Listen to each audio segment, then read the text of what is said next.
김대호 중개사TV 2021년 32회 공인중개사 시험 민법 46번 문제를 풉니다. 46번은 부동산 이중매매에 관한 설명으로 틀린 것. 부동산 이중매매에 관련된 단독 문제가 나왔습니다. 자, 부동산 이중매매라는 것은 하나의 물건을 매도인이 먼저 계약한 사람하고 중도금까지 받았는데 잔금을 받기 전에 소유권 이전 등기를 해주기 전에 다시 똑같은 부동산을 다른 제2 매수인에게 똑같은 부동산을 다시 파는 걸 말합니다. 그리고 제2 매수인에게 잔금을 한꺼번에 받고 부동산 등기를 아예 넘겨줘 버리는 경우를 말합니다. 그러면 제1 매수인이 기득권인데 중도금까지 줬음에도 불구하고 잔금을 주려는 한 그 기하에 제1 매수인을 제치고 제2 매수인에게 잔금을 다 수령하고 등기 권리증을 제2 매수인 이름으로 등기를 이전시키는 행위를 부동산 이중매매라 그럽니다. 부동산 이중매매는 소유권 이전 등기까지 완료된 것도 물론 해당하지만 가등기를 해주는 것도 이중매매 유형으로 들어갑니다. 제2 매수인에게 부동산 가등기 매매로 인한 청구권 보전에 가등기를 해주는 것도 제1 매수인에게는 자기가 해로운 거죠. 이런 똑같은 부동산을 두 사람에게 파는 것을 부동산 이중매매라 그럽니다. 부동산 이중매매는 원칙은 유효입니다. 자본주의 사회에서 부동산 이중매매는 원칙은 똑같은 부동산을 다시 다른 사람에게 팔 수도 있습니다. 매매 민법상 사적 자치의 원칙에 의해서 원칙은 유효라고 하겠습니다. 그 계약은. 하지만 책임은 져야겠죠. 책임을 집니다. 책임이라는 것에 배임 행위로 인한 어떤 선량한 관리자로서 보관해야 할 매도인의 의무를 저버린 거죠. 그래서 두 번 하나의 부동산을 두 사람에게 팔았을 때는 제1 매수인에게 배임 행위로 인한 손해배상, 불법 행위로 인한 손해배상 책임은 집니다. 손해배상 책임은 집니다. 자본주의 사회에서 사적 자치의 원칙을 행사했다 해서 유효인데 책임이 없는 유효가 아니라 책임을 진다 이겁니다. 그래서 배임 행위로 인해서 손해배상 책임은 집니다. 하지만 등기를 제2 매수인에게 이전했다 해서 그 등기가 무효가 되는 건 아닙니다. 단순히 제1 매수인과 계약을 했던 것을 알았다는 그 사태만으로, 사정만으로 제2 매수인이 계약을 못하는 것도 아니에요. 돈을 더 준다는데, 자본주의 사회에서 시장 자유의 원칙상 돈을 더 준다는데 제2 매수인의 계약은 원칙은 유효라도 가야 됩니다. 하지만 선량한 관리자로서 제1 매수인에게, 먼저 했던 매수인에게 약속을 끝까지 지켜야 되죠. 근데 끝까지 약속을 지키지 않았다는 책임, 배임 행위로 인한 손해배상 책임은 집니다. 그러면 제1 매수인, 먼저 계약했던 사람은 너무 억울하겠죠. 소유권을 자기가 가져가야 되는데, 그래서 이 계약 무효, 소유권 이전 등기 무효에 대한 소송을 제기합니다. 그래서 계약 무효에 대한 소송을 제기하면서 두 번째 매수인이 단순히 아는 것을 넘어서 적극 가담이라 했던 것은 거래질서를 문란하는 행위입니다. 거래질서 문란 행위를 더욱 조장해서 제2 매수인이 계약을 했다는 것을 입증하면 적극 가담 행위로 입증이 되면 제2 매수인의 계약은 그때서야 무효가 됩니다. 그래서 적극 가담의 증명을 하면 증명이 되면 제1 매수인이 적극 가담 행위로 인한 제2 매수인을 입증을 하면 그 계약은 절대적 무효가 돼서 그래서 효력이 없어지게 됩니다. 그래서 이중매매하면 원칙은 뭐다? 유효고 적극 가담이 판명이 됐을 때 적극 가담이란 것은 거래질서 문란 행위입니다. 거래질서 문란 행위로 반사회적 법률 행위가 해당됐을 때 그때 제2 매수인의 계약 이전 등기는 무효가 됩니다. 이건 절대적 무효로 판정이 되는 겁니다. 적극 가담이라는 단어가 나오면 반사회 질서 행위라고 인정을 하셔야 됩니다. 적극 가담이라는 단어가 나오면 이게 반사회적 법률 행위에 해당해서 절대적 무효가 됩니다. 그러면 절대적 무효는 크게 세 가지가 주로 나옵니다. 불공정한 법률 행위, 반사회적 법률 행위, 적극 가담에 의한 이중매매, 이게 전부 반사회적 법률 행위에 해당합니다. 적극 가담에 의한 이중매매가 입증이 되면 제2 매수인에게 이전 등기했던 그 등기는 무효가 됩니다. 그랬을 때 제1 매수인이 등기를 바로 직접 자기한테 말소 청구를 하면 안 돼요. 제1 매수인은 그게 판결이 나면, 반사회적 법률행위 판결이 나면 매도인으로 다시 등기를 고치고 매도인 이름으로 자기가 등기를 받아가야 됩니다. 당연히 잔금은 매도인한테 주는 거죠. 매도인이 주체가 돼서 등기를 말소를 시키고 매도인 이름으로 다시 돌려놓고 매도인 이름으로 다시 제1 매수인이 가져가야지 등기를. 자기가 소송에서 이겼다고 제1 매수인이 직접 제2 매수인에게 직접 등기 말소를 청구한다든가 또는 소유권 이전 등기를 청구하면 안 됩니다. 항상 매도인을 대위하여 등기를 청구해야지 매도인을 대위하지 않고 직접 청구하면 무조건 안 됩니다. 설령 소송에서 이겼다 할지라도 자 이게 이중매매의 핵심입니다. 자 이중매매 핵심 원칙은 유효다 자본주의 사회에서 하지만 반사회적 법률행위 적극 가담에 의한 행위라고 입증이 되면 제2매수인의 등기는 무효가 됩니다. 제2매수인의 등기는 무효가 돼서 그래서 제1매수인이 매도인 앞으로 다시 등기를 고쳐놓고 매도인한테 등기를 가져가야 된다. 직접 등기를 청구하면 안 돼요. 아무리 반사회적 법률행위로 소송에 이겼다 할지라도 제1매수인은 직접 이전 등기를 청구할 수는 없다. 대위하여 등기를 청구하는 거죠. 하지만 배임 행위로 인한 손해배상 청구는 직접 할 수 있습니다. 금전적인 손해배상 청구는 직접 할 수 있어요. 매도인이 됐든 제2매수인이 됐든 금전상 손해배상 청구는 직접 할 수 있으나 등기는 직접 청구할 수 없다. 그리고 가장 중요한 거 반사회적 법률행위가 판명이 됐을 때는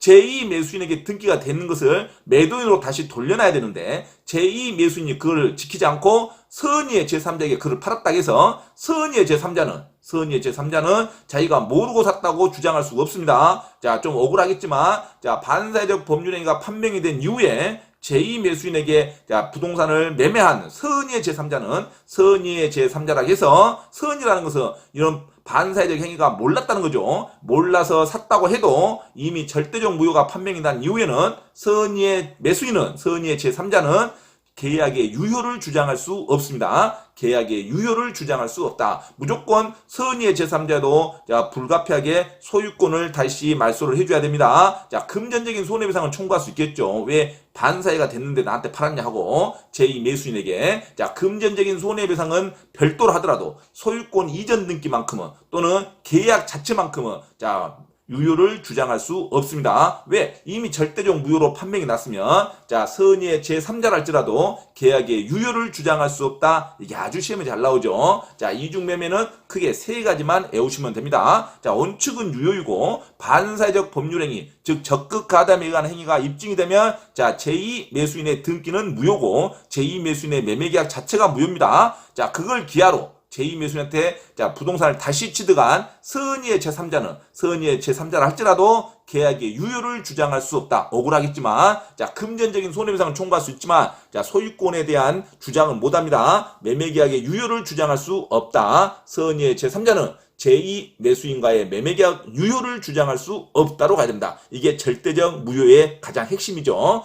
절대적 무효는 크게 세 가지를 외우시면 됩니다. 불공정한 법률행위, 반사회적 법률행위, 적극 가담에 의한 이중매매. 이것은 반사회적 법률행위에 해당한다. 이걸 핵심으로 문제를 푸시면 전부 다 마칩니다. 46번 부동산 이중매매에 관한 설명으로 틀린 거. 1번 반사회적 법률행위에 해당하는 이게 반사회적 법률행위에 해당한다니까 적극 가담이 입증이 됐다 이겁니다. 적극 가담 행위로 입증이 됐을 때 반사회적 법률행위에 해당하는 제2매매계약에 기초하여 제2매수인으로부터 그 부동산을 매수하여 등기한 제3 선의의 제3자는 아무리 선의라 할지라도 반사의 행위인지 모르고 샀다 이거죠. 선의라는 것은 선의의 제3자라 할지라도 제2매매계약의 유효를 주장할 수 없다로 가야 됩니다. 주장할 수 있다. 그게 이 지문이 틀렸죠. 그래서 항상 이중매매는 반사의 법률행위 적극 가담이라는 단어가 나왔을 때 제2매수인으로부터 다시 전득한 선의의 제3자는 유효를 주장할 수 없다. 등기의 소유권을 주장할 수 없다로 무조건 가야 됩니다.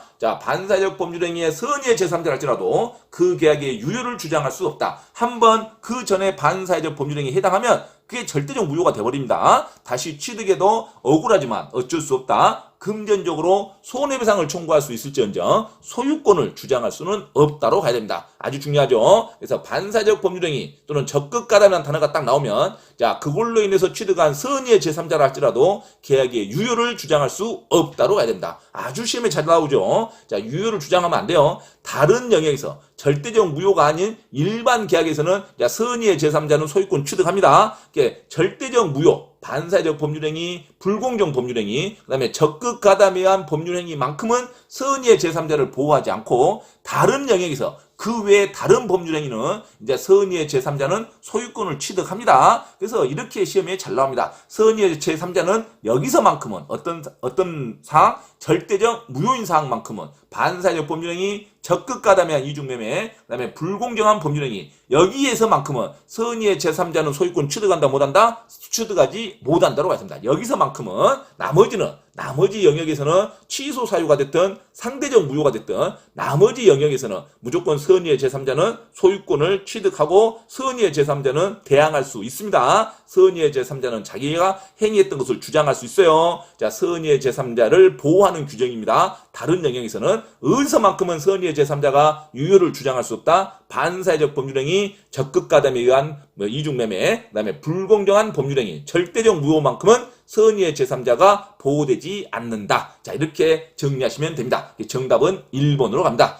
자, 2번. 제2매수인이 이중매매 사실을 알았다는 사정만으로, 단순히 알았다는 사정만으로는 제2매매계약을 반사회적 법률행위라고 볼 수 없습니다. 알았다는 것이 아니라 적극 가담을 해야 됩니다. 거래질서를 문란하는 행위를 해야 돼요. 사회행위를 해야 됩니다. 사회행위 또는 거래질서 문란행위 또는 적극 가담, 이게 똑같은 용어입니다. 사회행위. 자, 사회.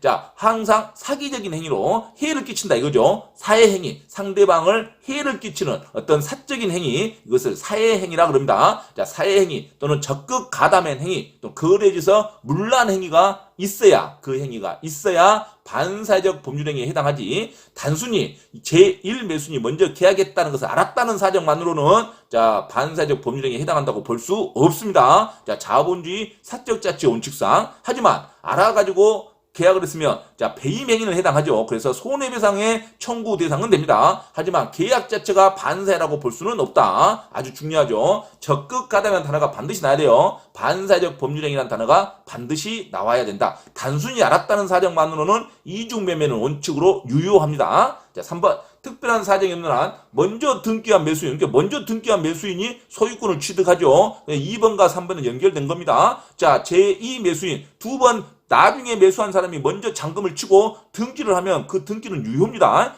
먼저 등기한 매수인이 소유권을 취득한 것은 원칙상 당연한 겁니다. 자, 이중매매는 원칙상 유효합니다. 먼저 잔금을 주고 등기를 한 사람이 이깁니다. 먼저 등기한 사람이 소유권을 취득한다. 당연한 거죠. 이것은 원칙상 유효다. 어쩔 때만 무효다. 반사회적 법률행위에 해당할 때만. 반사회적 법률행위는 적극 가담 행위 또는 거래질서 문란 행위. 적극 가담이라는 단어가 나오면 반사회적 법률행위라고 인식을 해야 됩니다. 그럴 때만 절대적 무효가 되지. 자, 먼저 등기한 매수인이 당연히 소유권을 취득하죠. 그리고 먼저 계약했다는 것을 알았다는 사정만으로 제2매매계약이 반사회적 법률행위가 해당한다고 볼 수 없습니다. 반드시 적극 가담이 입증이 돼야 돼요. 자, 그래서 4번 들어갑니다. 4번. 반사회적 법률행위에 해당하는, 이렇게 반사회적 법률행위에 해당한다는 문구가 들어와야 됩니다. 반사회적 법률행위에 해당하는 이중매매의 경우 제1매수인은 제2매수인에 대하여 직접 소유권 등기 말소를 청구할 수 없어요. 아무리 반사회 법률행위에 해당한다 할지라도 제1매수인은 자, 매도인에게 등기를 돌리게 해야 되죠.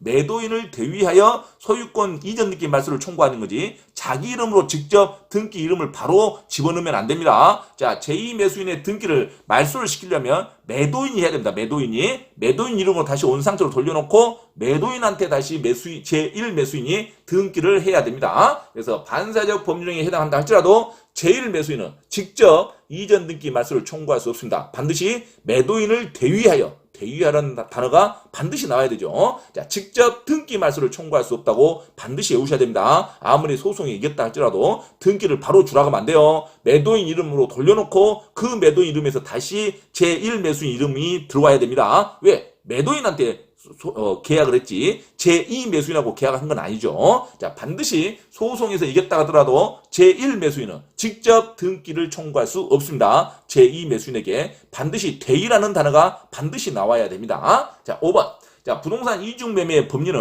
이중으로 부동산 임대차 계약을 체결하는 경우도 준용됩니다. 자, 이중 부동산 임대차 계약. 자, 임차인 2명인데 먼저 잔금 보증금 주고 자, 임대차 계약 들어가서 임대차 계약에서 전입신고하는 사람이 원래 우선권 있는데 제1 임차인이 먼저 계약했는데 그것을 적극 가담해서 자기가 하면 그것도 이제 무효가 된다 이거죠. 부동산 임대차 계약에도 이중으로 계약한 것도 적극 가담으로 두 번째 들어온 임차인이 사회 질서를 문란케 하면 거래 질서를 문란케 하면 그것도 절대적 무효가 된답니다. 그래서 부동산 임대차 계약도 이중매매의 법리가 적용된다. 맞는 말입니다. 그래서 46번에 1번이 틀린 거. 아주 자주 나오는 문제죠. 반사회 질서 법령에 해당했다. 적극 가담에 해당하는 이중매매일 때는 제2 매수인으로부터 다시 거래를 하는 선의의 제3자라 할지라도 보호받지 못한다. 절대적 무효에서는 선의의 제3자라 할지라도 보호받지 못한다. 여기 절대적 무효에서만 보호받지 못해요. 다른 법률 행위에서는 이제 선의의 제3자는 보호받습니다. 그래서 절대적 무효만큼은 선의의 제3자는 제2매매계약의 유효를 주장할 수 없다로 가야 됩니다. 자, 이상 이중매매에 관해서 46번 정답 1번으로 가야 됩니다. 자, 이중매매 반드시 여러 번 숙지하시기 바랍니다.